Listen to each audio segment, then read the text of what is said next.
Bonjour, ici Sébastien pour Ciné Techno et aujourd'hui je vais vous parler du jeu Mini Metro que j'ai essayé sur Nintendo Switch. C'est développé par Dinosaur Polo Club et Radical Games et vous pouvez vous le procurer sur le eShop de la console depuis le 30 août 2018. Notez que le jeu est déjà disponible aussi sur Windows, Mac, iOS et Android. Jeu de casse-tête et de gestion assez minimaliste, nous devons relier les stations de métro entre elles. Il n'y a pas de nom de station, simplement une carte au fond blanc ou noir selon le mode de jour ou nuit. Les voyageurs sont représentés par des pictogrammes comme des triangles, des ronds et des carrés qui correspondent à la station désirée. On relie les stations par des lignes de différentes couleurs, chacune des lignes correspondant au trajet de la ligne de métro. On peut évidemment croiser les lignes à une station précise pour que les passagers puissent voyager un petit peu partout dans le réseau. Aléatoirement, de nouvelles stations vont apparaître et nous devons les relier aux stations existantes pour ne pas faire attendre trop longtemps les passagers.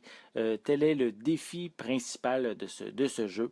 Il faut s'assurer d'avoir le bon nombre de trains par ligne de métro et de bien gérer la construction de tunnels lorsque la ligne doit traverser un cours d'eau. Le temps passe de jour en jour et à chaque semaine, de nouvelles locomotives s'ajoutent à notre inventaire et on doit faire un choix pour un second item comme une nouvelle ligne de train, une locomotive plus rapide ou la possibilité de construire de nouveaux tunnels. Les premiers instants, on n'a pas vraiment de problème dû au faible nombre de stations de métro, mais en quelques minutes, ça peut devenir beaucoup plus complexe à gérer à cause des files d'attente des passagers aux stations qui vont s'allonger. La partie se termine quand les usagers attendent trop longtemps à une des stations. Il y a de nombreuses villes mondiales qui possèdent un système de métro et ils sont quand même pas mal disponibles dans le jeu. Il faut atteindre par contre certains objectifs afin de débloquer les villes suivantes.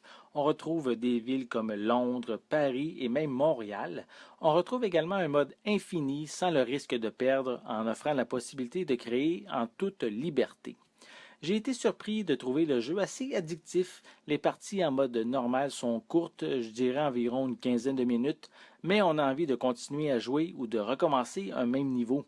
La jouabilité est vraiment simple, accrocheuse et intuitive. On peut jouer en utilisant les boutons de la manette, mais j'ai vraiment apprécié davantage de jouer via l'écran tactile. Par contre, il faut faire attention lors de nos manipulations sur nos lignes de métro, s'ils sont trop proches l'une de l'autre, pour éviter de sélectionner la mauvaise. Chacune de vos parties seront différentes même dans la même ville puisque les stations sont générées aléatoirement. Le jeu n'est pas vraiment stressant, sa gestion est plutôt relaxante et évidemment amusante. Minimetro propose une prise en main simple et immédiate qui répond bien au principe de la console via de courtes sessions en mode nomade. Ceux qui veulent un plus grand défi iront vers le mode infini afin de construire des réseaux de transport beaucoup plus complexes.